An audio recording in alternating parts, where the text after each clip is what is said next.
एक ज़माने में जनूबी एशिया के क़ल्ब में पाकिस्तान के नाम से एक मुल्क इबाद है जो जिंदा कौम के नाम से मशहूर है। ये मुख्तलिफ सकाफ़तों, ज़ुबानों और मनाजिर की सरज़मीन है, लेकिन जिस चीज़ ने इसके लोगों को मुत्तहिद किया वो अपने वतन से उनकी बेलौस मोहब्बत और हुब्ब वतानी का गहरा एहसास है। हर साल 6 सितंबर को पाकिस्तानी अपना यौम दिफा मनाने के लिए इकट्ठे होते हैं।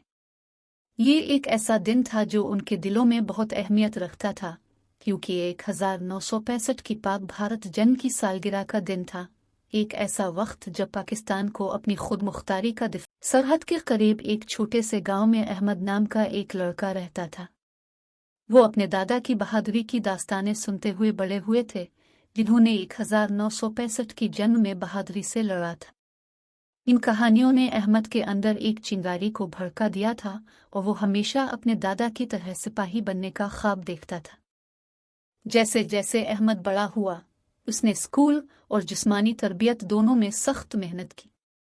वो जानता था कि अपने मुल्क की खिदमत के लिए उसे मजबूत और नज़्म व ज़ब्त का मुजाहिरा करना होगा।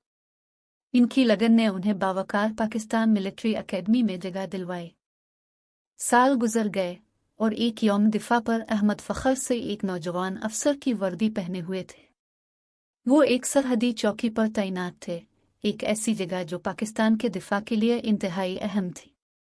ये एक चैलेंजिंग ड्यूटी थी, क्योंकि ये खित्ता अपने सख्त ख़तों और गैर मुतवक्के मौसम के लिए जाना जाता था। लेकिन अहमद और उसके साथी फ़ौजी हर कीमत पर अपने वतन की हिफाजत के लिए पुरज़्म थे। साल गुजर गए और एक यौम दिफा पर अहमद फ़ख्र से एक नौजवान अफसर की वर्दी पहने हुए थे।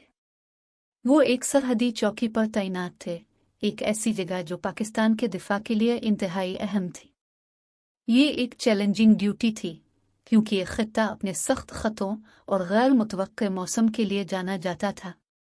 लेकिन अहमद और उसके साथी फ़ौजी हर कीमत पर अपने वतन की हिफाजत के लिए पुरज़्म थे।